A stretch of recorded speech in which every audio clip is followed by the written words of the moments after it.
आओ tariff tariff खेलें। ये गेम आजकल बहुत चर्चा में है पूरे विश्व स्तर पर। छोटे से बड़े देश इस टैरिफ गेम से डरे हुए हैं। कोई अपने अपने हिसाब से इसका आकलन कर रहा है, कोई अपने अपने हिसाब से इसको चैलेंज करने की कोशिश कर रहा है।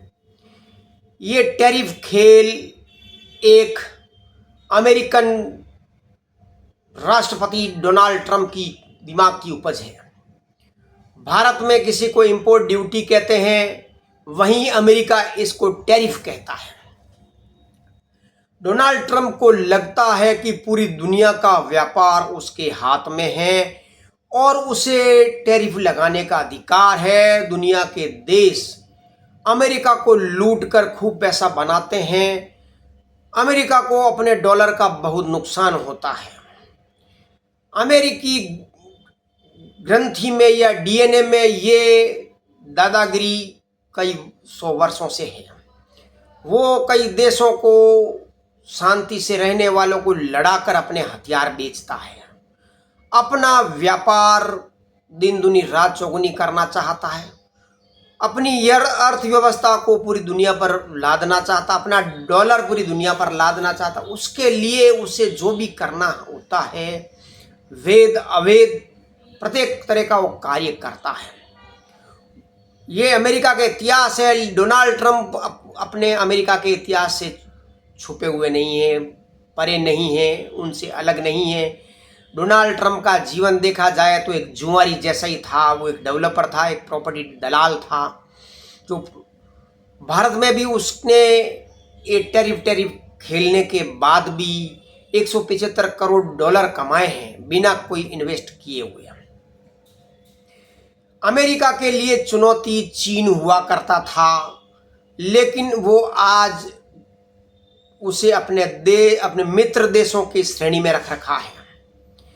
चीन की आक्रामकता को रोकने के लिए अमेरिका ने जापान और ऑस्ट्रेलिया के साथ मिलकर क्वाड की स्थापना की थी, जिसके कारण एक ऐसा बिजनेस ग्रुप बनाया जाए जिसको इतना मजबूत किया जाए जिसे चीन को चुनौती दी जा सके।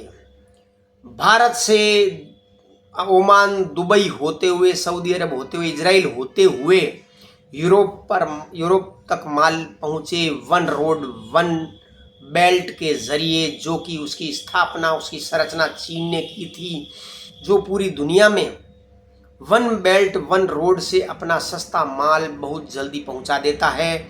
और यूरोप और अमेरिका का बाजार चीनी माल से पटा पड़ा है। सिर्फ बिल्लों की जो लड़ाई होती है, जो एक बिल्ला अपने शरीर को बड़ा करता है अपने प्रतिद्वंदी पर हावी होने के लिए, वो ही ये काम चल रहा है। अमेरिका के कुछ समय पहले भारत को अपना मित्र मानने की कोशिश कर रहे थे, क्योंकि इनका विगत का इतिहास है जो भारत के प्रति अच्छा नहीं रहा था। 1954 से लेकर 1972 तक उन्होंने 200 करोड़ डॉलर के हथियार पाकिस्तान को दिए थे, जिसने भारत के खिलाफ इस्तेमाल किए थे। रूस स्वाभाविक रूप से भारत का दोस्त है, उसने हर समय भारत का साथ दिया था और ये अमेरिका को बर्दाश्त नहीं होता है। इस कारण अमेरिका भारत से कन्नी काटता रहता रहा है। विगत 40 सालों में अमेरिका ने भारत की जनसंख्या की शक्ति को पहचान लिया है। दुनिया का सबसे बड़ा मार्केट, 150 करोड़ की आबादी का मार्केट है, जहां पर लोकतंत्र है, तानाशाही या राष्ट्रपति शासन या मार्शल लॉ लागू नहीं है।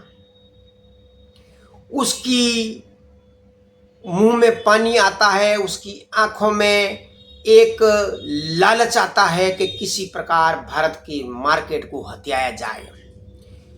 भारत ने जो तरक्की की है, अपने मार्केट को मजबूत किया, अपने सॉफ्टवेयर इंडस्ट्रीज को मजबूत किया है, अपने मशीनरी और हैंडीक्राफ्ट और कृषि प्रोडक्ट और सी फूड को जो इंडस्ट्री को मजबूत किया है, उस कारण उसका व्यापार बढ़ता ही रहा है। भारत ने कई नई नई क्षेत्रों में, जैसे डिफेंस सेक्टर हो, चाहे एग्रीकल्चर सेक्टर हो, बड़े बड़े आयाम स्थापित किए हैं। स्पेस सेक्टर हो, भारत ने बड़े आयाम स्थापित किए हैं, जिसके कारण भारत से प्रत्येक देश, दुनिया का प्रत्येक देश व्यापार करना चाहता, अपने रिलेशन बढ़ाना चाहता है।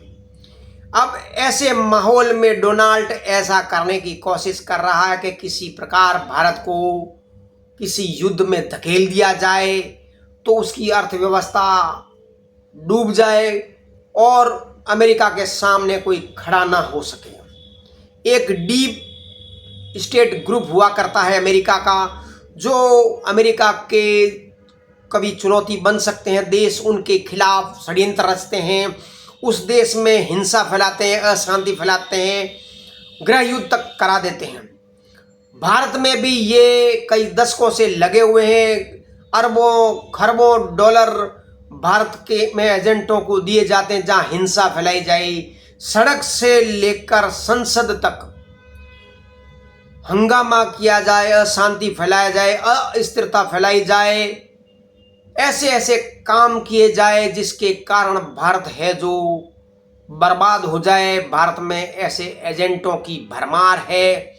एक पार्लियामेंट में भी एक अपोजिशन का लीडर है, वो भी इसी प्रकार का हरकतें करता है, अपने देश को तबाह करने की कोशिश करता है।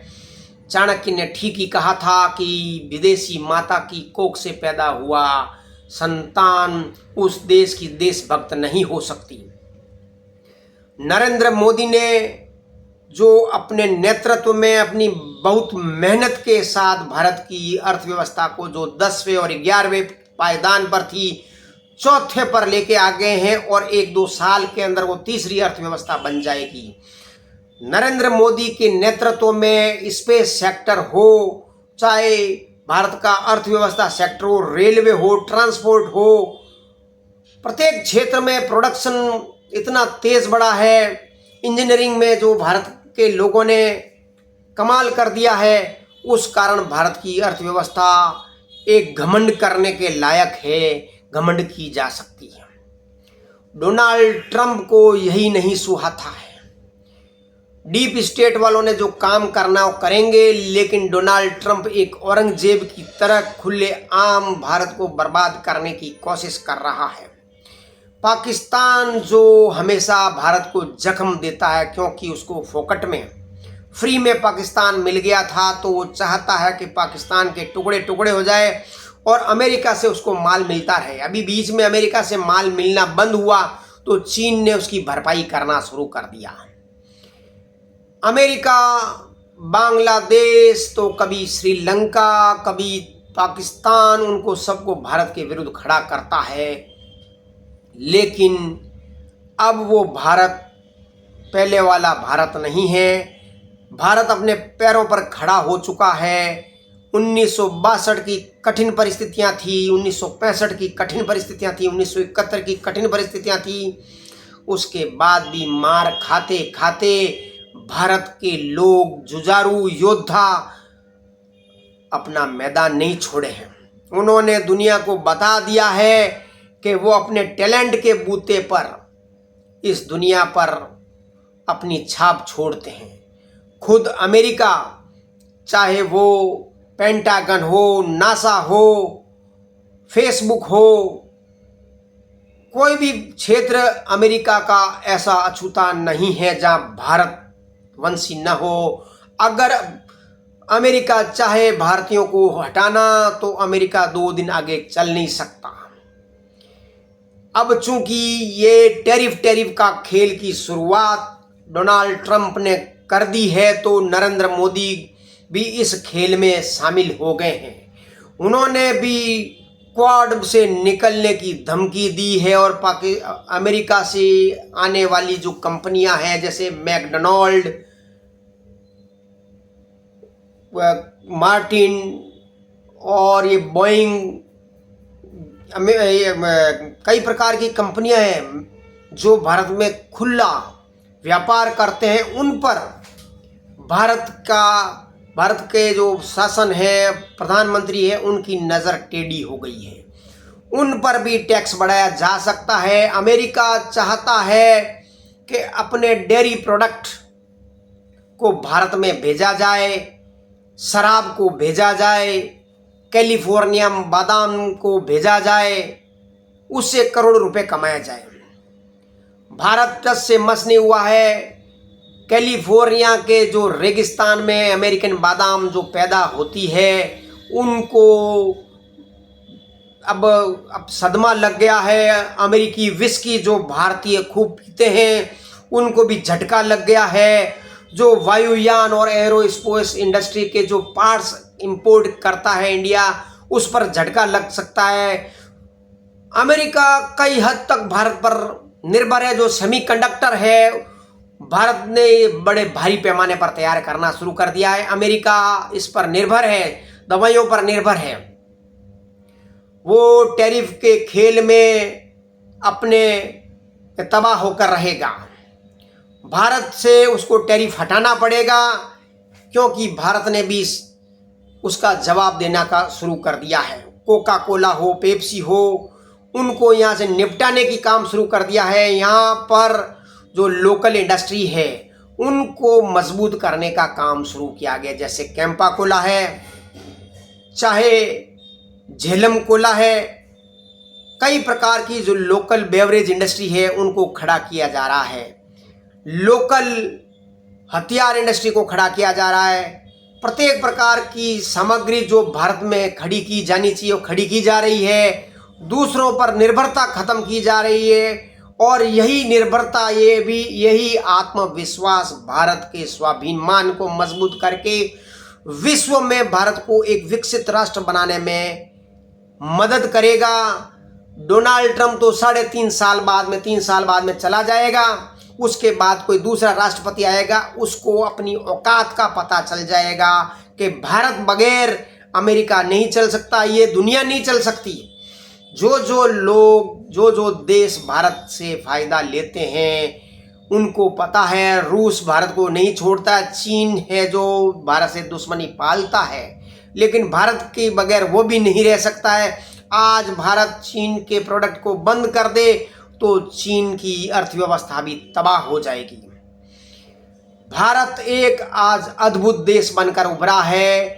कभी इसे सोने की चिड़िया कहा जाता था, आज ये सोने का शेर है। यहाँ पर समुद्रगुप्त और राजेंद्र चोल के बाद में नरेंद्र मोदी है, और आने के बाद नरेंद्र मोदी के बाद और कोई ऐसा आक्रामक नेता आएगा जो इन विदेशी लोगों को भारत के सामने सर झुकाकर बैठा देगा, घुटनों के बल बैठा देगा। ये हम कामना करते हैं भारत को विकसित होने में। मैं हूं विनय बोराना और आप देख रहे हैं आपका अपना चैनल हिंद बाग टीवी।